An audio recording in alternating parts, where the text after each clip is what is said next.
Proposed $700 billion bailout of Wall Street. Now, if the measure gets approved by Congress, it will be the biggest government intervention into the private sector since the Great Depression. Joining us now from Capitol Hill, Republican Congressman Scott Garrett, who represents New Jersey's 5th District, and he also sits on the Financial Services Committee. A very good morning to you, sir. Thanks for being here. It's good to be with you. Thank you. On Tuesday, I understand that you circulated a letter to some of your fellow GOP representatives that said, in part, rushing to pass a hastily written plan without thorough consideration and discussion is not in the best interest of the taxpayer. So do you, sir, feel now that the bill that's about to go up for a vote is a good one, or was this whole process rushed through? And I think it's still rushed through, and I think as the American taxpayer wakes up this morning and turns on the TV and listens to your news, they may be surprised or not that once again Washington did not listen to them. We have been inundated with phone calls this past week from people saying, please don't spend $700 billion of our tax dollars to bail out the industry. They said, find another alternative. And the House Republicans came up with another alternative. But here we are back to square one, spending $700 billion on a proposal. And you know, the old saying that's going around right now, you can put lipstick on a pig, but it's still a pig. Well, that's what we have here, a bailout for the industry that does not really do what we suggested, come up with creative thinking, as the House Republicans said we could do. I'm guessing you're not going to vote for this plan. Well, I don't see how we can when some of the ideas behind it are just absurd. The idea that you're going to give industry an option, either we'll come to the banks and say we'll either buy your bad debt from you, or we'll give you the option that you can pay for insurance. Well, which industry is going to say, well, I'm going to pay for my own insurance as opposed to you giving me money for it? Or the idea that we can do this incrementally and then save money over time.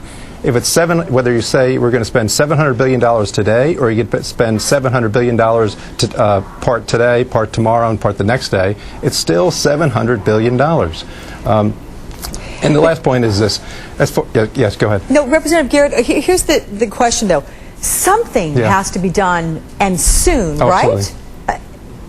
Oh, absolutely. I mean, everyone in the Hill, I should say, realizes that we have a severe situation here, that Wall Street caused part of the problem, but Washington caused a lot of the problem with all of our regulations and lack of regulations in the past. Yes, something needs to be done. It needs to be done soon. The House Republicans came up with an idea that how to do it almost immediately, set up a mechanism of a guarantee, so we would go to those companies that have this bad debt and say the U.S. government will act as a backstop for that, but they would pay a premium to basically buy that insurance. So the mortgages would sit with the companies and not in the hands of the federal government. Because there's the other absurdity.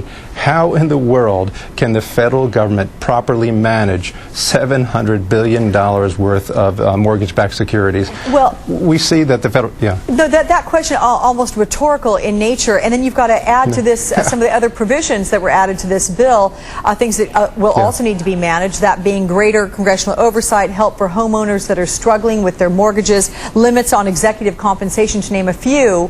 How about those things? Do you agree with those having been tacked on? Oh, sure. I mean, we said from day one that the original proposal was just not good from a starting point, and that we could work around some of the aspects of it, such as all the points you made. But that still leaves the seminal aspect of what the Treasury Secretary and Speaker Pelosi said that they would agree to. That is, spend $700 billion of taxpayers' dollars to buy mortgage-backed securities and set up a mechanism for the government to basically hold and manage them. If you think about how the RTC worked back in those days, and I know this Treasury Secretary is not like that, but it is like that in the sense that the government now is going to be charged with the responsibility with taking these securities and essentially having to potentially manage the properties that result from that. We didn't do a very good job with the RTC. Talk anybody who dealt with that. It cost the government about $127 billion. Turned out to be $220 billion in today's dollars.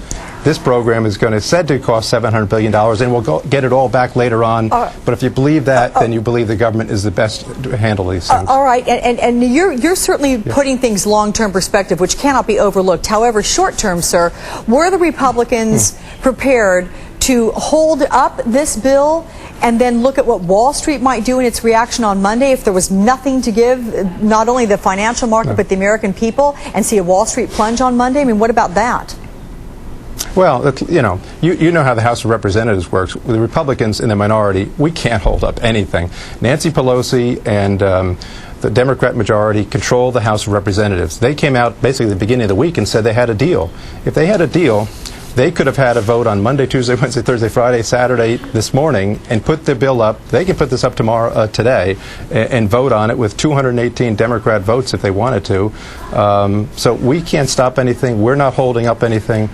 All we're really doing is listening to the American public who said that propulsion, that Pelosi-Paulson proposal should be a non-starter. We should have come up with something else, and that's what my constituents are still saying today. Republican Congressman Scott Garrett there from New Jersey. Thank you very much, sir. Appreciate it. And for more news on the financial bailout plan, you can go to our website at MSNBC.com or stay tuned because we're certainly going to be covering it.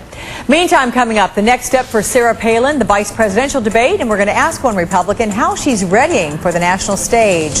Plus, Maine is dealing with its first hurricane watch in 17 years. We'll get the latest on Hurricane Kyle's path.